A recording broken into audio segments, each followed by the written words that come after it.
Advocamp stage, I'm here to welcome Jeff Gabel. He's Customer Advocacy Manager at QuickBase. Jeff is a real bridge builder at heart. He thinks about concierge-forward relationships, how to work with customers to build that advocate community, thinks about being a storyteller, how to work people through the customer journey. And let me welcome Jeff Gabel to the stage.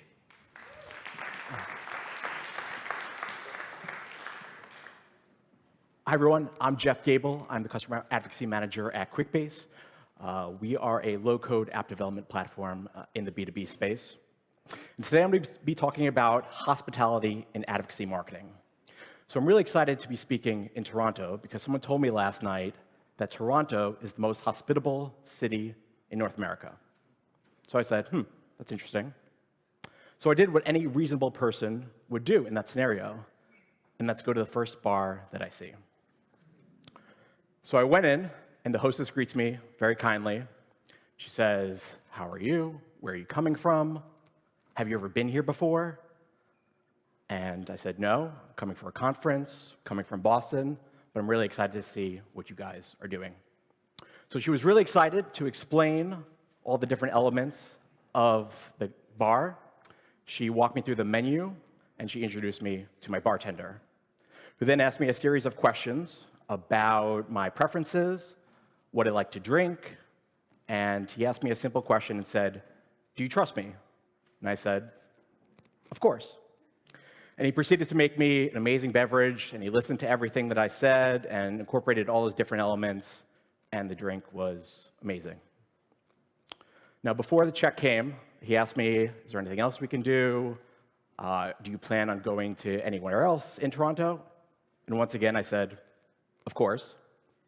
And he wrote down a bunch of different bars that were in a similar realm. And he wrote down the bartenders that he said that I should speak with, and he sent me off on my way.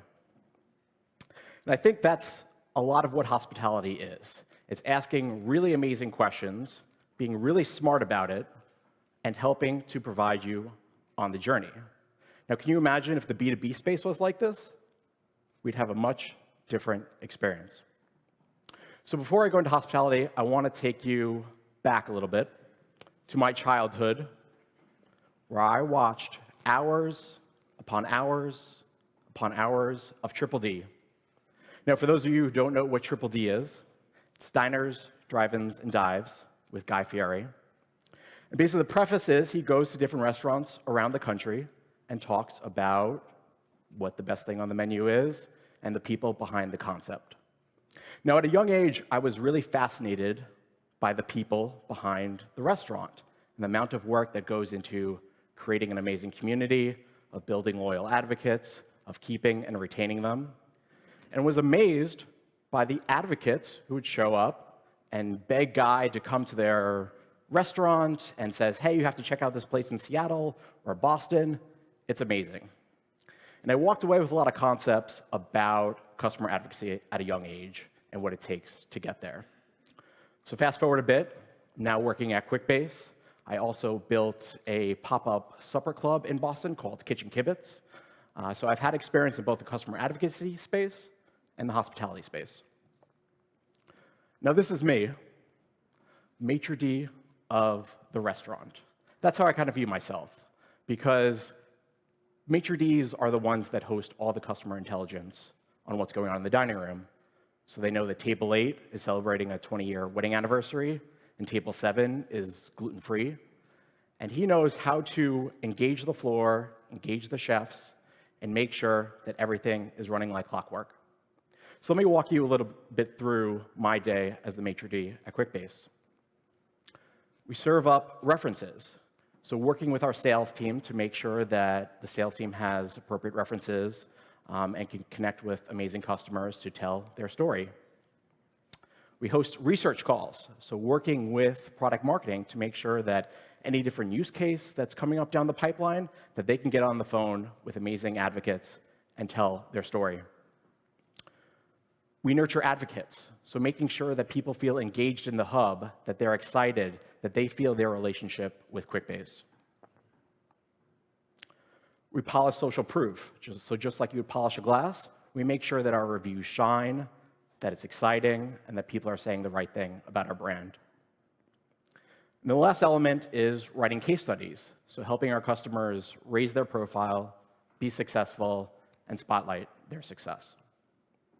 So what I want to teach you today is a little bit about how you can incorporate hospitality in any industry and make sure you can create amazing moments that help your organization run seamlessly and your advocates are happy to be a part of.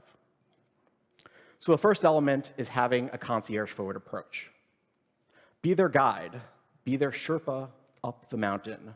Make sure that they understand all the elements of customer advocacy, of being part of the organization, of connecting them to the right people, and making sure that they can engage along the way. You also want to create smooth handoffs throughout the organization. So you don't want them pinballing around and getting lost in the shuffle.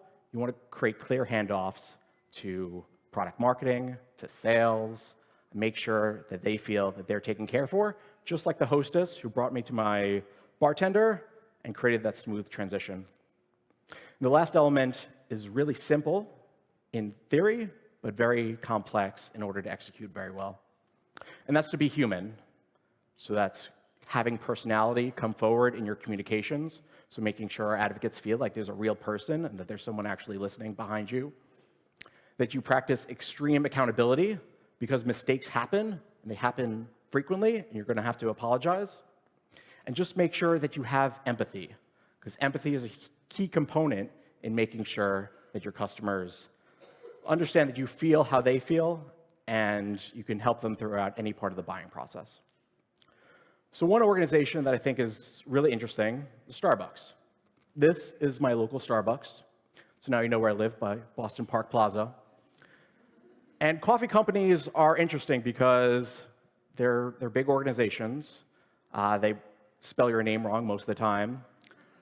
But there's a lot of competition. So the local coffee shop that roasts their own beans and gets beans from Guatemala or Peru, those folks, those baristas, know your name, know your order, will let you sample things, and they're the ones who are really being human. So Starbucks is trying to catch up. And I'll just read to you what it says. Our personal commitment to customers is to ensure each customer is provided a personalized and unique experience.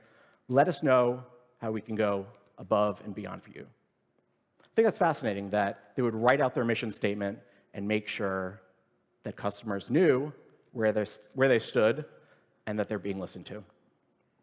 So how do you curate that experience, and how do you make sure that you can set customers up for success? Well, I like to think of our organization like an open kitchen. So have you ever been to a restaurant where you can see the chefs, you can see the mise en place, you can see the waiters who are moving through the kitchen? That's what I think is exciting. As a diner, it's someone that you can experience how they're cooking and their approach to food. Now, how do you do this at your organization? Well, your kitchen is product. So making sure that your customers can see inside the kitchen, that they can be beta testers, that they can help support anything along the way. We also involve our executives to be part of the relationship with our advocates. So inviting them to our most important table, which is the chef's table, which could also be your customer advisory board or anything else. But one of our most popular rewards is it's a non-monetary reward, and that's getting a LinkedIn recommendation from one of our VPs. And customers really find true value out of it. So it's not always a monetary solution to your hub. Sometimes you just have to think creative and make sure that you can help introduce your customers to the table. Offer a tasting menu. So no two customers are unique. No two customers are the same. They might want different things. They might engage in your hub differently. They might not want to engage in your hub at all. They might just say, I'm down to do reference calls, and that's good enough for me. And I say, that's fine. So make sure you give advocates the opportunity to do what they want, that they understand all the different options, and that they can be creative along the way. And the last one that I'm really excited about is private events. Now, what I mean by this is working with our enterprise organizations to give them a private experience within the hub. So giving them curated challenges that fit their industry, like transportation or finance, and giving them a private discussion forum to let them choose their own path to share best practices with other folks in their organization and kind of craft their own journey. So it's a white label, white glove approach. Surprise and delight. Surprise and delight is one of my favorite concepts, about creating moments that matter for your customers, that aha moment where they're really excited about your brand. And I'll give you an example. I was interviewing a customer for a case study a few weeks back, and he, off the cuff, tells me that he's going on paternity leave in a few weeks and how excited he is to have that and be a part of it. I said, congratulations, we're so excited for you. We're here to support you along the way, before, after, during. So I went back to my desk afterwards, and I contacted our partner at Gravy, and I said, let's do a baby basket for this customer, and let's swag it out and make sure we show him the love.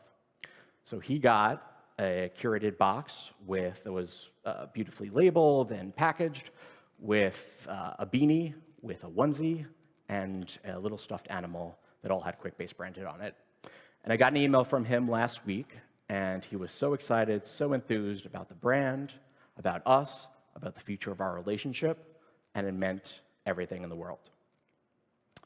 Now, you also want to make sure you create moments that matter and thank you opportunities. You want to thank your customers for their support. So I always keep cards on my desk to make sure that people can write thank you notes and talk to customers along the way. Custom gifting, also working with Gravy to make sure that our sales team gets swag opportunities at the right time, and when they're on the 10-yard line and they want to push it through, make sure that they can have that same experience and introduce earlier on hospitality into the organization with our prospects.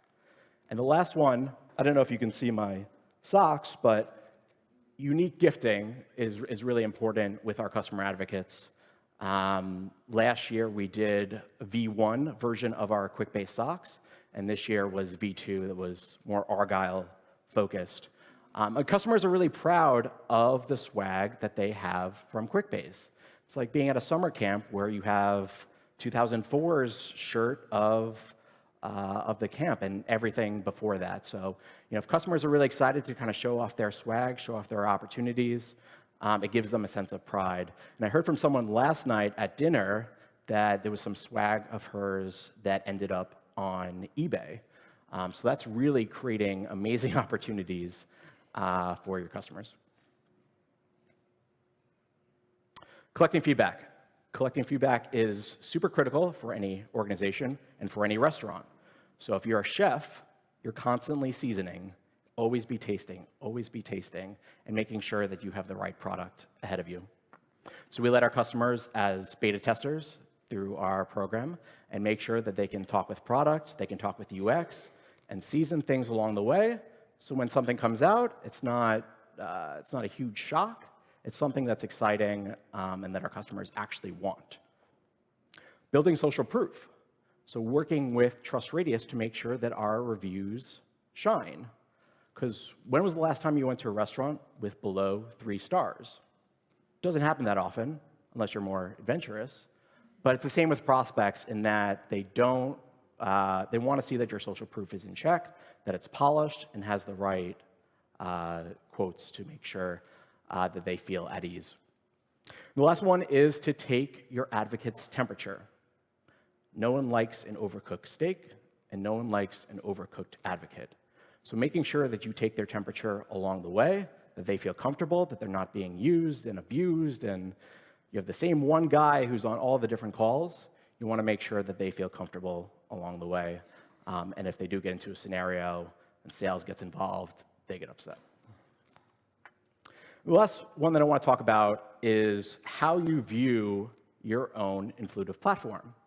Now, I like to think of it as our customer intelligence engine. In a restaurant, they would call it the POS system, making sure that you have intelligence on all your different customers and that you can create opportunities, surprise and delight, moments that matter, everything along the way. So the biggest thing you can do is to integrate that across your whole organization. Make sure that everyone's on board and that everyone's excited about the information that's actually coming through, because that helps fuel better decision-making and it creates better relationships. So I'll leave you with these 3 key takeaways. Hospitality is a team sport. Everyone needs to be on board. One of our values at QuickBase is customer obsession. We live it every day, everyone's on board with it, and they're really excited about advocacy. Utilize predictive intelligence to make better choices and to stay ahead of your customers. So really making sure that you can make moves even beyond your customers to know what they're looking for, what they're excited about. If they mentioned a long time ago that they're interested in certification, follow up on it. Make sure that they didn't fall off the course, that they totally forgot about it. Push them, because they want to be pushed in the right direction. And the last one is technology should be used to amplify your ability to use your heart. So it goes back to being human. It goes back to having empathy, making sure that you can listen to your customers, that they feel heard, they feel understood, and that you're actually reading a lot of stuff that they're writing. So last slide.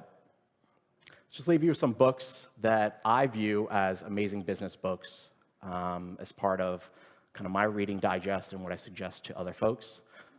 Danny Meyer, who wrote Setting the Table, owns Shake Shack and a bunch of restaurants in New York. Charlie Trotter, who's a chef in Chicago. And John Taffer, who has a show, Bar Rescue, and talks about the science of the bar industry. So thank you so much. I hope you enjoy that, and we'll take hospitality back home to your organization.